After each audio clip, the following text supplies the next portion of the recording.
Bismillahirrahmanirrahim. Assalamualaikum warahmatullahi wabarakatuh. Waalaikumsalam warahmatullahi wabarakatuh. Alhamdulillahi rabbil alamin. Alhamdulillahilladzi arsala rasulahu bil huda wa dinil haq liyuzhirahu 'ala dini kullih wa kafa billahi syahida. Asyhadu an la ilaha illallah wa asyhadu anna Muhammadar Rasulullah. Allahumma salli wa sallim wa barik ala sayyidina Muhammadin wa ala alihi wa ashabihi ajma'in, amma ba'du, fa ya ibadallah ittaqul haqqa tuqatihi wa la tamutunna illa wa antum muslimun. Rabbi a'udzubika min hamazati syayatin wa a'udzubika rabbi ayahdurun. Shadaqallahul azim. Kita awali sama-sama dengan melafadzkan basmalah. Bismillahirrahmanirrahim.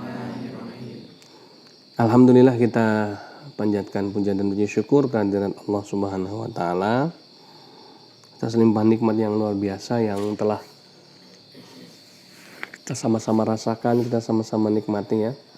Sehingga di pagi hari yang indah ini kita masih bisa kumpul bersama-sama ya, dalam rangka saling mengingatkan diri kita ya, dalam majelis kopi tahajud ini, untuk kita bisa berdiskusi tentang dakwah ya. Salawat dan salam semoga terlimpah dan tercurah kepada uswah hasanah junjungan kita tercinta, suri teladan kita, Nabi kita Nabi Muhammad sallallahu alaihi wasallam, Nabi akhir zaman, penutup para nabi dan utusan Allah, yang sama-sama kita nantikan syafaatnya di yaumil qiyamah nanti. Baik ya, ikhwah fillah sekalian yang dimuliakan oleh Allah Subhanahu wa taala. Alhamdulillah, ilustrator kita hari ini masih membuat satu ilustrasi gambar ya, yang berbicara seputar zikrul maut ya. Karena memang kita masih pembahasan kita seputar mengingat kematian ya. Ini judulnya macam-macam azab dalam kubur ya. Ada yang dililit ular raksasa, ada yang dipukul palu sama malaikatnya preman ya. Ada yang diminumkan timah panas, ya Allah, ngeri ya. Ada yang dijadikan sosis bakar gitu ya. Iya, nauzubillahi min dzalik ya. Jadi kalau kita membayangkan agak sulit memang ya. Tapi jangankan nyampe ke sana ya, bayangan kita itu ya. Kita melihat orang yang sakaratul maut aja kadang-kadang kasihan itu ya.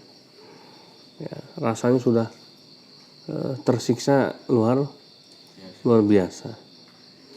Bahkan kita tahu ya, kita sering dengar cerita dari para ustadz-ustadz kita, orang yang sakaratul maut itu sakit luar biasa ya. Sampai ya, kalau sekiranya penduduk satu bumi itu bisa mendengar jeritan atau kesakitan orang yang sakaratul maut, ya pasti mereka tidak akan sanggup ya. Kalau kita lihat ada ayam ya, yang kalau misalnya ada orang sekarat suka berkokok atau suka teriak-teriak ya, itu ayam itu salah satu binatang yang dikasih kelebihan sama Allah, bisa merasakan orang yang sakaratul maut gitu ya. Wah, itu luar biasa gitu ya. Jadi belum nyampe situ aja, baru masih di dunia, baru mau dicabut nyawanya aja udah luar biasa sakitnya, masya Allah. Karena Allah meniupkan ruh ini ketika kita ada di dalam kandungan ibu kita. Ketika mau dicabut, ketika kita meninggal, itu juga prosesnya ternyata tidak mudah gitu ya. Ya, kecuali orang-orang soleh yang kemudian mendapatkan ridhonya Allah, yang disebut dengan matinya dalam keadaan husnul khotimah ya. Itu kelihatannya enak sekali ya. Ada yang sedang sholat kemudian dia meninggal dunia ya, sedang khutbah ya, sedang memberikan taklim ya, sedang baca Al-Quran ya, macam-macam ya. Nah ini orang-orang seperti yang nggak disangka-sangka tahu-tahu meninggal gitu ya. Nah, ini yang disebut kematian yang husnul khotimah itu ya.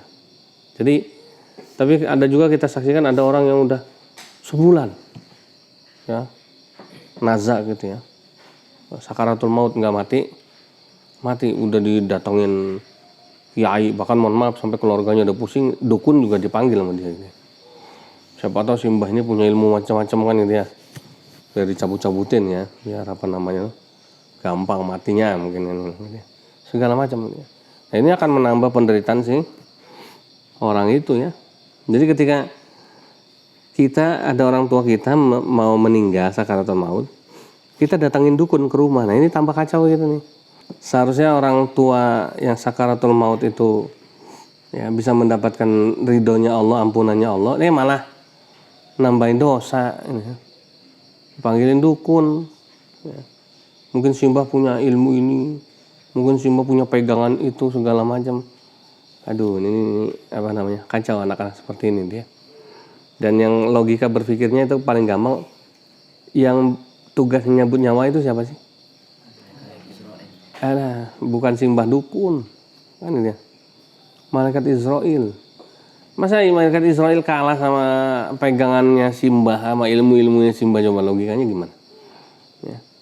Justru ya, mungkin orang tua kita lama sakaratul mautnya, mungkin memberikan kesempatan pada kita anak-anaknya kan gitu ya, supaya apa? Supaya lebih banyak, mumpung belum mati nih, bisa berbakti sama orang tua ya. Sabarnya kita itu akan dibalas sama Allah kan gitu ya. Telatennya kita membimbing orang tua kita itu akan dibalas sama Allah. Malah dipanggilin bah dukun, ini kan anak kacau nih orang kayak gini dia. Malah ya, malah merusak perjalanan akhirat si orang tua yang mestinya perjalanan akhiratnya itu indah ya, bagus ya. Jadi malah rusak gara-gara dipanggilin paranormal, dipanggilin bah dukun. Udah gitu, wah ini syarat bah dukun syaratnya bilangnya suruh ini. Wah ini lebih kacau lagi nanti gitu ya. Kemudian syarat-syaratnya itu diturutin sama dia gitu ya. Nah, naudzubillahi min dzalik ya. Oleh karenanya kita selalu senantiasa berdoa sama Allah ya. Dalam hadis-hadis Rasulullah SAW itu banyak sekali digambarkan macam-macam siksa kubur. Ini belum seberapa ini. Ada yang di kuburannya tuh digambarkan nanti jadi sungai darah. Kemudian dia tenggelam di sungai darah tersebut. Ada yang kemudian kuburannya itu nanti tanahnya bisa menyempit. Ya. Ini katanya orang yang dulunya di dunia ini suka berlaku curang, mengambil tanah milik orang lain gitu ya. Nah itu ya. Kemudian nanti ada yang gambaran kuburannya itu nanti yang menemaninya itu makhluk yang sangat menyeramkan ya, bau ya, kemudian ganas ya. Pokoknya belum pernah ada makhluk di dunia ini yang pernah dia tonton main di film Hollywood maupun manapun ya, monster ya, seserem apapun yang lebih menyeramkan besok daripada temennya dia di alam kubur itu. Kok bisa? Ya itulah gambaran amalannya selama hidup di dunia.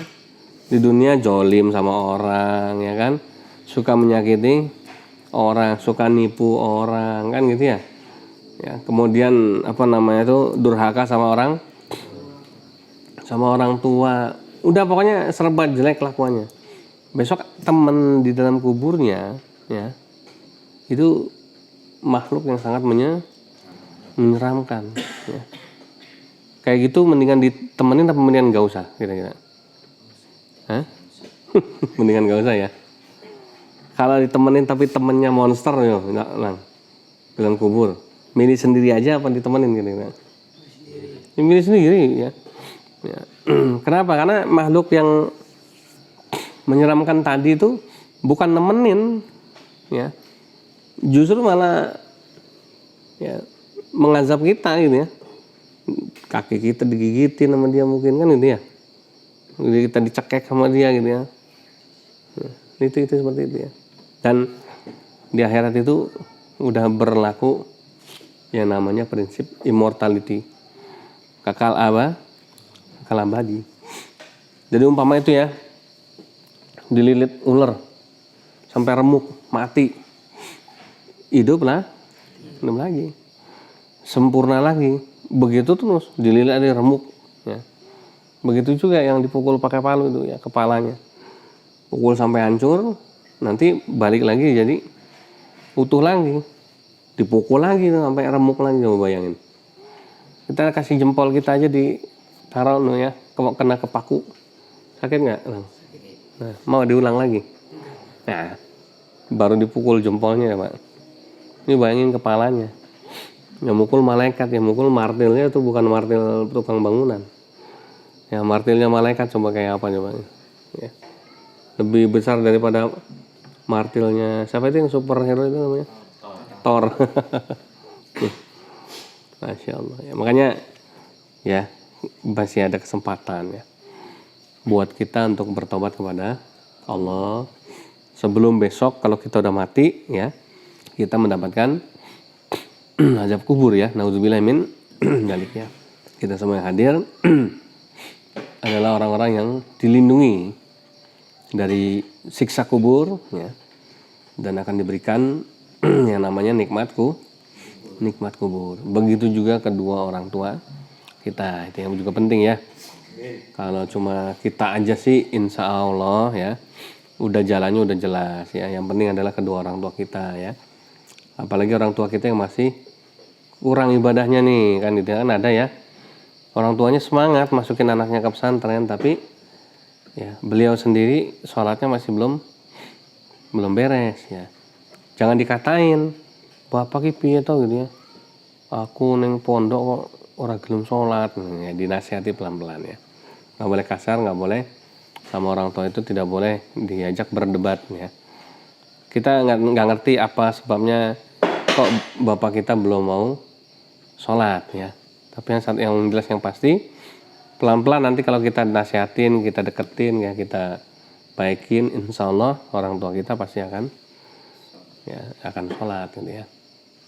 Baik ya, kita tunggu mana kopi tahajudnya ya, sebelum kita akhiri ya. Karena yang jelas yang pasti edisi Zikrul Maut ini memang kita khususkan ya di dalam majelis kopi tahajud ini untuk semua penonton setia Never Ending Dakwah Channel di YouTube ya, supaya kita bisa saling mengingatkan lah ya.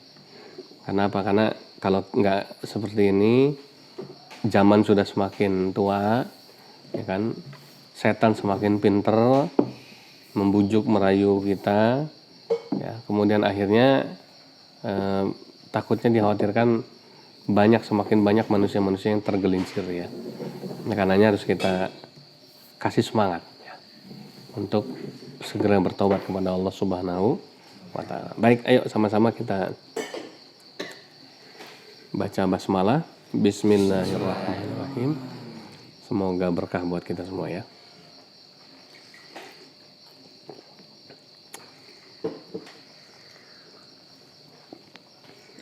Alhamdulillah. Baik ya, penonton sekalian yang dimuliakan oleh Allah Subhanahu wa Ta'ala, demikian yang bisa kita berikan. Mohon maaf lahir batin. Kita akhiri dengan baca doa penutup majelis. Subhanakallahumma wa bihamdika asyhadu an la ilaha illa anta astaghfiruka wa atubu ilaik. Da'wam fiha subhanakallahumma wa tahiyatum fiha assalamu akhiru da'wahum alhamdulillahirabbil alamin. Assalamualaikum warahmatullahi wabarakatuh. Waalaikumsalam warahmatullahi wabarakatuh.